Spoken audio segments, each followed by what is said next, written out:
Hi everybody, and welcome to this, my first of two videos about the Nikon FA. This is a really fantastic camera, and I would like to thank Jared for giving me about a month or 5 weeks to borrow it, take some photos with it, and film this video series about this camera. Some general things about the Nikon FA. It is an interchangeable lens SLR, and all that means is that the lens on the front can come off and another one can be put on. And you can have different lenses with different effects or different characteristics on the same roll of film. This has a 5-segment through the lens off the film matrix meter, as well as a 75-25 center weighted meter, and it's switchable between the two. We'll talk a little bit more in the second video about how the meter works and how to use the meter to inform the type of picture that you take. The camera has shutter speeds from bulb right here up to 1/4000th of a second, and a whole bunch of stops in between, as well as a manual mode of 1/250th, and the slowest shutter speed it can do without going into bulb mode is 1 second. The viewfinder has a 0.8x magnification, meaning that what you see in the viewfinder is 80% of the size that it will be on the film, and it has 93% frame coverage. And what that means is that if you imagine that what you're looking at right now is in the viewfinder of this camera, then about 3.5% on the sides and then the top of the bottom will be masked out by the viewfinder, but will still appear on the film. The focusing screen in this camera is a standard split ring focusing screen, but it's interchangeable, and the flash sync on this camera is 1/250th of a second, which is a blazingly quick sync speed. The Nikon FA was intended to be an advanced amateur or professional backup body camera. It could also have been used by professionals, as the FE2 was, the FE2 being the predecessor to this camera. It's a very high-end camera, and it can take some, but not all, of the professional F series accessories. It's considered higher on the Nikon body ladder than the FE2, but lower between the F3. It's halfway in between the two of them.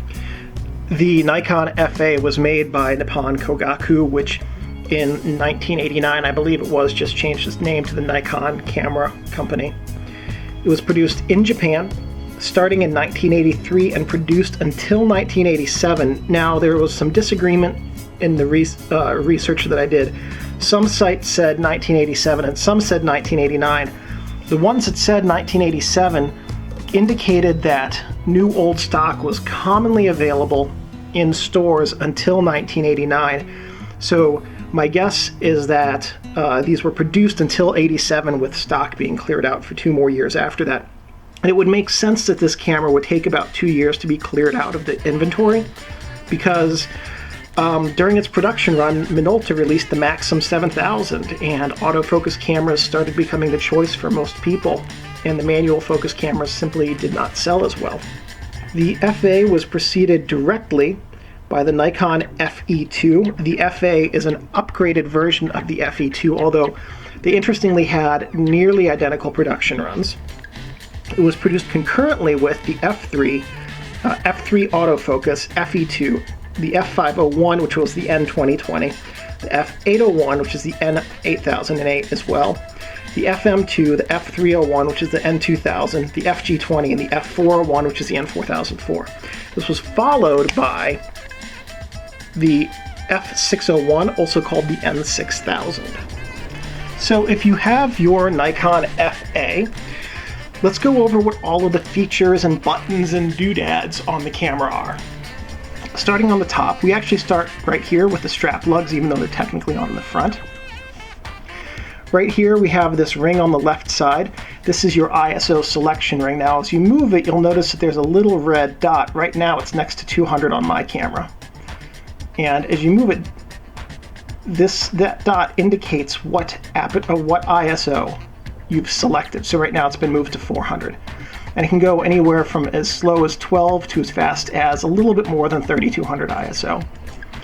Here is the film rewind knob, and the film rewind lever pops out, and the film rewind knob serves to open up the back of the camera. There's a little lever right here by my thumb that's on top of the dial right here, and that is the film knob unlock. You have to slide this counterclockwise and then lift up on the dial at the same time in order to be able to open the back of the camera. This little silver button right here is the exposure compensation lock and unlock. You'll notice that this dial doesn't move. I can move the ISO setting by lifting on the dial and rotating, but the dial itself doesn't move. But if I push this silver button, now it does move. And this is an exposure compensation dial. What that's used for is to temporarily compensate for a setting without having to change your ISO and risking forgetting to change it back. You can also use this for easy bracketing if you wanted to bracket 5 shots, 2 stops underexposed, 1 under 0, 1 and 2 overexposed, so that you would have a nice bracket of images for complex metering situations. Here on the front, this little white window, whitish cream colored window, is the light illuminator for the for the LCD panel in there that indicates what your shutter speed or aperture is. There's actually 2 of these. We'll see another one in just a minute. Here's the flash hot shoe, and it has an X sync, X being the modern or electronic flashes you could just buy in the store today. On this side, there's a little white line there. That is your shutter speed index, and the shutter speed that is next to that white line is the shutter speed that your camera will fire at if you are in full manual or shutter priority mode. Here, this circle with a line through it is your film plane indicator. So if you need to do exact measurements off your film plane for things like microscopy, that tells you exactly where the film sits inside of your camera. This dial right here, underneath the shutter speed dial, switches between the 4 shooting modes: program, shutter priority, aperture priority, and manual. And in the second video, we'll talk about what each of those modes are and how to use them. The little white line that's moving indicates which mode you're in, and then there's a couple of little wings that you move to actually rotate the dial. Here's the shutter release. You push that to activate the shutter.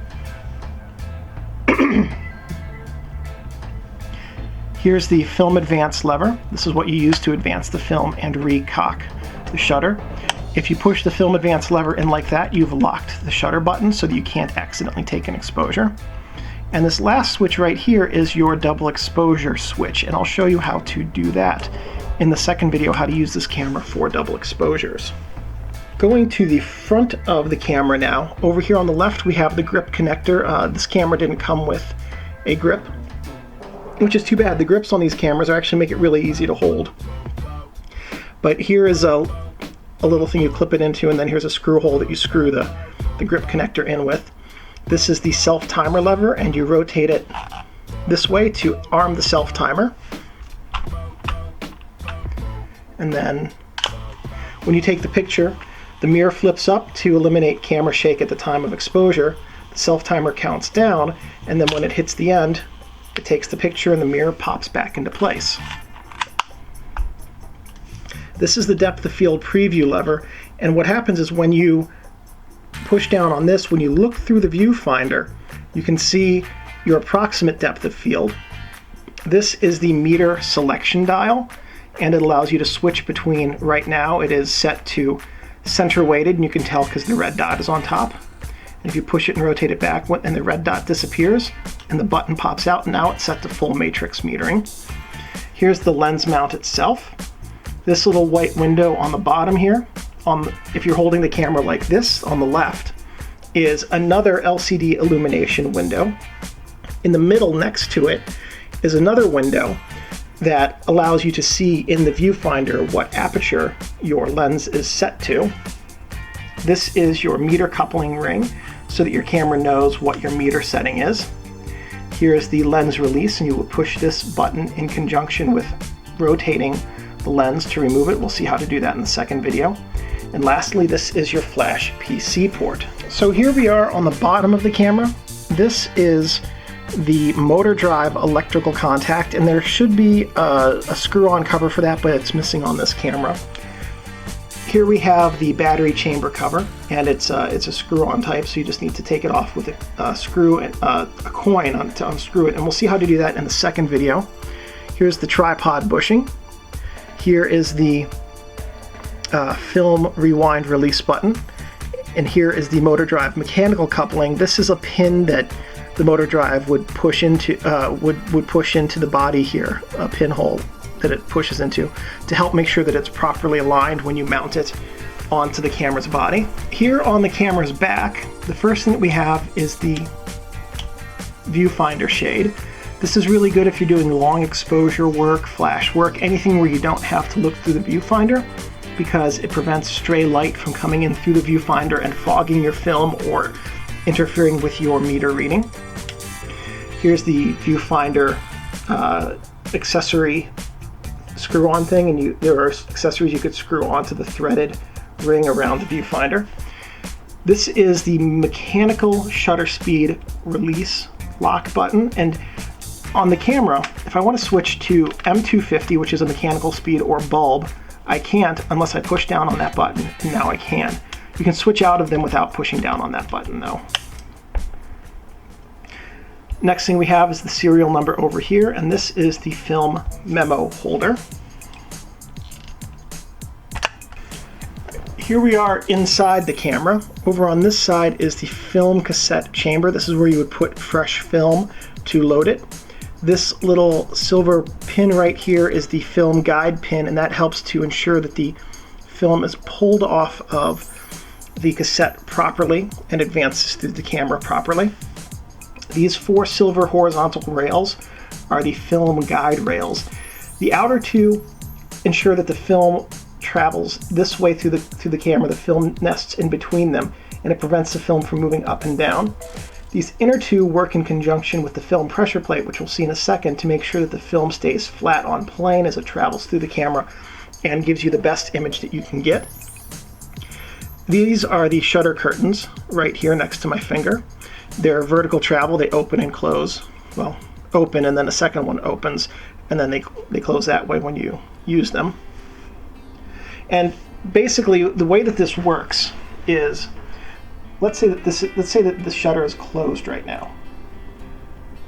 My hand represents the shutter. When you activate the shutter, it goes up, and then a second curtain comes in like that, and then you advance the film, and they move back. There's no gap. There's no gap there. Okay, there we go. Better. They move back into place, and that prevents light from contacting the film, except for when you take the actual picture. This is the film tension sprocket, and it keeps the film from pulling backwards into the cassette so you don't get overlapping frames, and it also helps to keep tension on the film so that it remains flat on plane as it travels through the camera. These 2 silver or gold contacts are the data back electronic contacts, so that if you put a data back on this camera, it communicates with the camera that way. Here is the film take-up spool, and as you advance the film, it's taken up on there. And in the second video, we'll see how all of this works together to help ensure that you get good pictures. Over here, this is a film guide roller right here, and here is the film pressure plate. And these are 2 film cassette retention springs that help keep the cassette in its proper spot over here so that the film moves off as it's supposed to. And then underneath the foam right here, so I can't show you how to use it, and I can't do it unfortunately, there's a little switch. It works basically like the hasp on a small necklace, and you would pull down on it, and then a pin would retract into the hinge here, and then you could take the back of the camera off and put on something like the data back. So some notes about the Nikon FA. It has a super fast shutter. 1/4000th of a second is, I believe, the fastest shutter speed any mechanical camera ever had, and there were very few of them that went that fast. It has such a fast shutter because it has a honeycomb titanium set of shutter leaves and they can handle that speed. Cloth camera curtains and even titanium cloth curtains could not handle that. The Nikon FA was the first ever camera that had multi-segment, or now called matrix metering. And it had a 5-segment meter in it. And so let's imagine this. Let's say that the Nikon cap right here is going to be the central segment of the multi-segment metering, and that's about the size and location of it if you were looking through your FA's viewfinder right now. Now imagine that this is sort of like a map. You have a line coming here, going out to each side, and then down. So sort of like the roads in a roundabout, you'd have 1, 2, 3, 4, 5 segments. And the FA takes data from those 5 segments to determine the best shutter speed and aperture combination, and program the best shutter speed for aperture priority, or the best aperture for shutter priority. And it also to help you get the best exposure data in manual mode.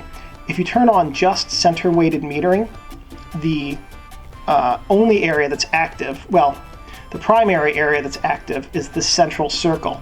75% of the metering data comes from the central circle in center weighted. The remaining 4 segments provide 25% of the metering data. Nikon FAs today are somewhat uncommon. The FA had, during its production run, and somewhat still today, though less so depending on who you ask, a reputation for being faulty and unreliable. Now this stemmed because the FA was cutting edge, and when they released it, it was very popular, so Nikon couldn't really keep up with the manufacturing, and they released a bunch of FAs that didn't meet quality standards and didn't work so well. So because it had such a highly advanced design, it was really more than Nikon could handle in terms of production at that time. And because they couldn't produce enough quality FA bodies to meet demand, because of the leap forward in technology this represented, the ones that did go out of the factory sometimes had flaws. Well, Nikon figured out the problem that they were having and corrected it. But by the time that the FAs that really were phenomenal started coming off the lines, Minolta had released the Maxim 7000, and the FA simply didn't capture the public's imagination anymore. Everybody wanted an autofocus camera. And so because of that, FAs today are fairly uncommon. And because they still do sometimes have some quality concerns with the electronics, they sell for less than the FE2, which, even though the FE2 has fewer features, they're more robustly built. And one major drawback to the FA is that when the electronics fail, there is no repair for the FA because the electronics haven't been made in 15 years as of this video's recording.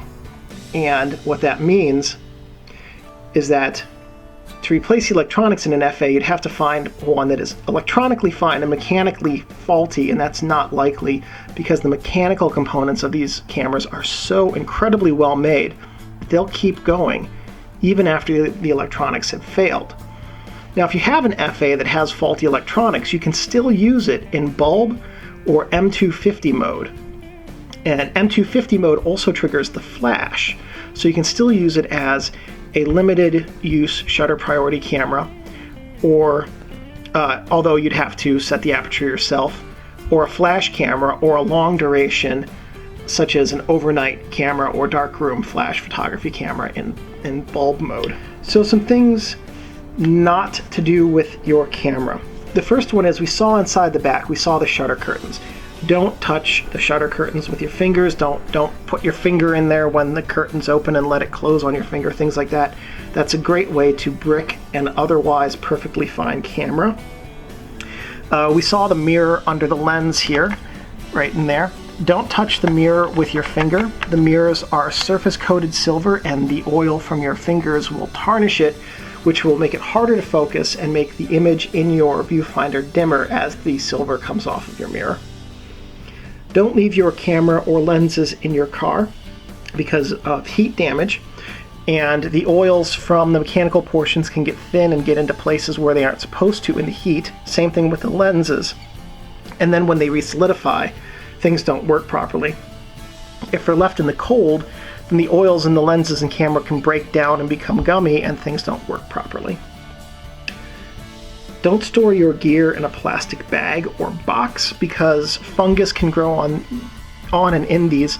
Fungus really likes the coating on lenses, loves to eat that stuff and destroy your lenses. And it can also get into the leatherette as well as components in your camera, and that's a fairly negative situation. Also, don't let your FA get wet. It's not a weather-sealed camera, and it has a lot of precision electronics.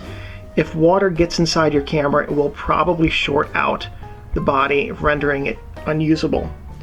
And just remember that your camera is a precision tool and should be handled with care and respect. And as long as you take care of your camera will take care of you.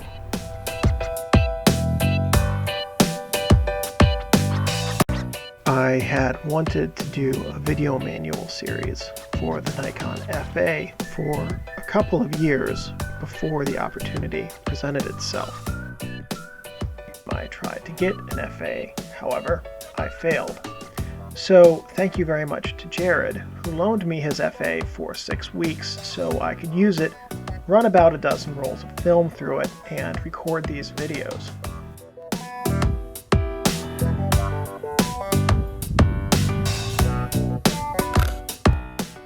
The FA's reputation for being unreliable precedes it.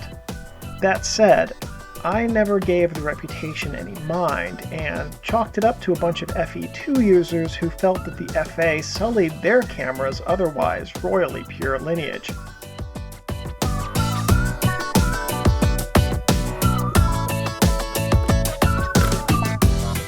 I had some odd issues with the FA at times. During some shots, it just decided that no, it would not take that photo in aperture priority mode. However, it would take it in manual mode.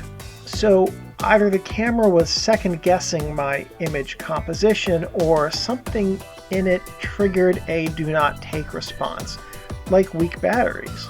And there were some odd light meter readings that I eventually decided was just moisture in the photocells that evaporated after about an hour in the sun. But everything weird that the FA did can fairly easily be chalked up to easily explained circumstances. So ultimately, my original feeling about the FA's reputation is somewhat intact in my mind. Now that said, the early production issues that plagued the FA do mean that some genuinely faulty bodies could be lingering out there, waiting to mess up your photos.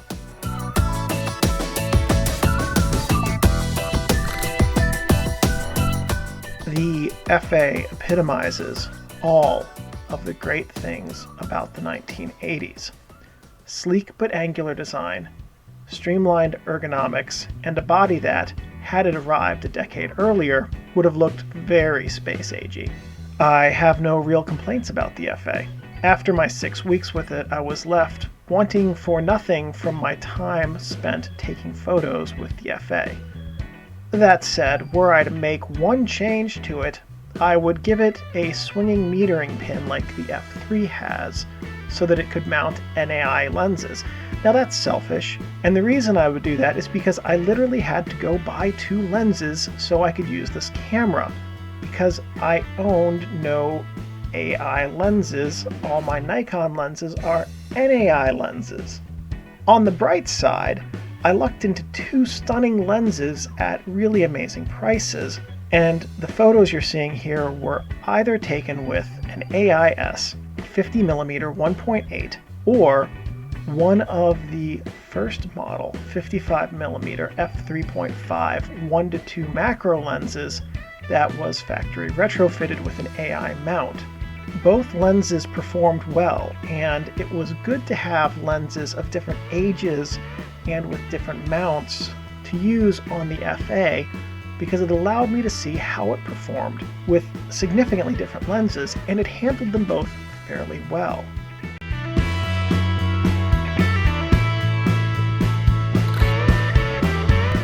So if someone told me that the FA were their favorite Nikon or favorite camera, I would find no fault in that selection. The FA was marketed as an advanced camera, but really it's an ideal camera for anyone of any skill level. If you've never held a camera or a film camera before and want to shoot a few rolls in program mode just to get the feel of it, the FA can do that. When you're more comfortable and want to try shutter or aperture priority, then the FA lets you grow into that type of photography too. And when you decide to take full creative control and move into full manual shooting, the FA will join you on that journey too. And to that end, the FA is a very good camera to take with you as you grow and explore photography. It has the capability to keep up with your creative ideas, and so in terms of photographic companions, the FA is pretty close to ideal.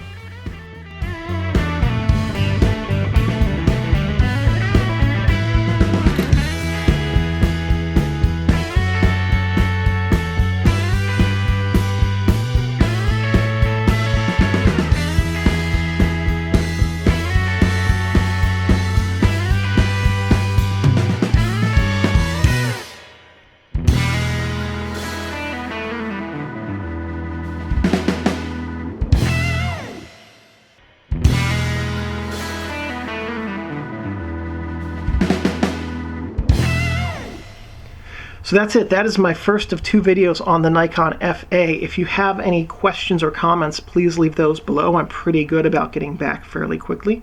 If this video was helpful, please give me a thumbs up. That lets me know that I'm on the right track.